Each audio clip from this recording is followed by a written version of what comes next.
Hi everybody, this is Father Warner D'Souza, and I'm beginning a new series especially for Lent, which really will answer a lot of questions that you have in your mind but were always afraid to ask. And we will do these series on Mondays, Wednesdays and Fridays. It will be broadcast at 12 noon Indian Standard Time. Now, I thought I'd start with a very simple one, which is, why is the day before Ash Wednesday called Shrove Tuesday? Some call it Pancake Tuesday, some call it Fat Tuesday or Mardi Gras. The word shrove is derived from the verb to shrive or to be shroved or be shrove. In Old English, it simply meant to confess one's sins and then be absolved. Now, seen in the context of preparation for Lent, it originally also included receiving the advice of your spiritual director or your spiritual counselor. And once you received his advice, you had been shroved. The Anglo-Saxon Ecclesiastical Institutes, which was translated by Abbot Alfric in around the year 1000, tells us that in the week immediately before Lent, everyone was expected to go to his or her priest, his confessor, and confess their deeds or their sins. And then the confessor would so shrive that person or so absolve that person, after which a certain penance was given. Now, when you think of this, it means that historically, what we celebrate as a day, as Shrove Tuesday, was really not a day, but it was a period of self-examination. Traditionally, this period of examination was a week long, and it was a pre-Lenten preparation.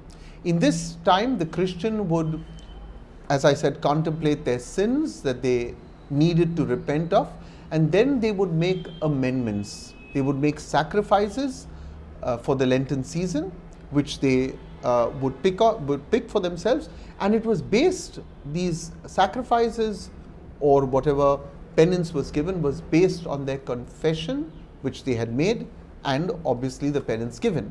Now, on Shrove Tuesday, there was a bell in the parish, in the church, called the shriving bell. So the shriving bell would be rung, and it would be rung to remind people and to call people to go to church and to make their confession. People were encouraged to keep their Lenten sacrifices with a greeting that they made on that day. When people met each other on Shrove Tuesday, they would say, "May God bless your Lenten sacrifices." One, as a reminder, have you gone and made your confession? And then, may God strengthen you in your Lenten discipline, in what you have decided to do for yourself. Now, sadly today, there is a tendency on the part of the clergy to organize the sacrament of reconciliation just before the sacred Triduum, more as it were in preparation for Easter rather than what it was, as you can see, historically meant to be. Confession and absolution make more sense at the start of the Lenten season.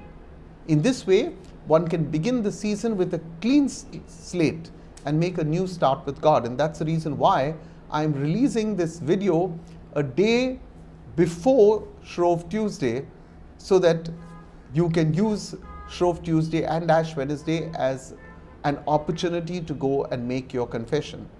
Now, there were other traditions on Shrove Tuesday which included the practice of placing a basket in the church to collect the previous year's palm branches that were distributed on Palm Sunday.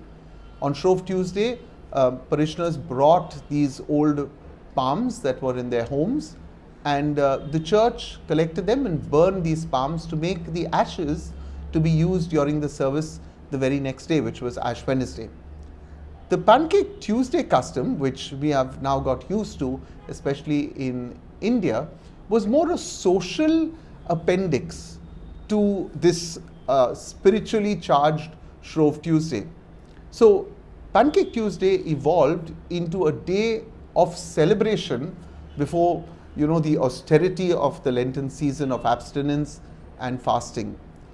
Pancake Tuesday originated in Europe when Pope St. Gregory prohibited Christians from eating all forms of meat and animal products during the season of Lent. This happened in the year around the year 600 AD. Now, this prohibition then extended to all forms of celebratory food. So anything that reminded you of a celebration was banned during Lent, any food. So what would I do if on the eve of Ash Wednesday I had flour, butter, eggs, milk and sugar that was still left over one day before the Lenten season began? The answer was very much in the ingredients, yeah? Flour, butter, milk, sugar, eggs, make pancakes.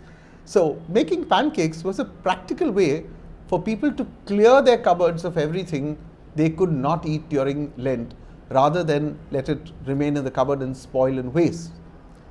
The need to eat up the fats, the butter, also gave rise to the French naming this day Mardi Gras, which when you translate into English, yeah, Mardi means Tuesday, so the translation is simply Fat Tuesday, and that's how you get the name Fat Tuesday or Mardi Gras.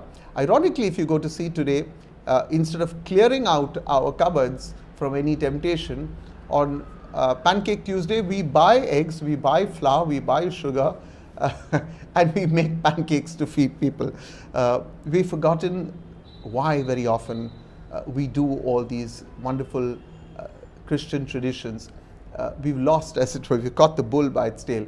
I hope these teachings during Lent will remain light and practical, and that you will join us Monday, Wednesday, Friday at noon to learn a little bit more about the season of Lent. I want to wish you great joy. I will join you again on Wednesday with a Lenten talk at 12 o'clock. Bye for now.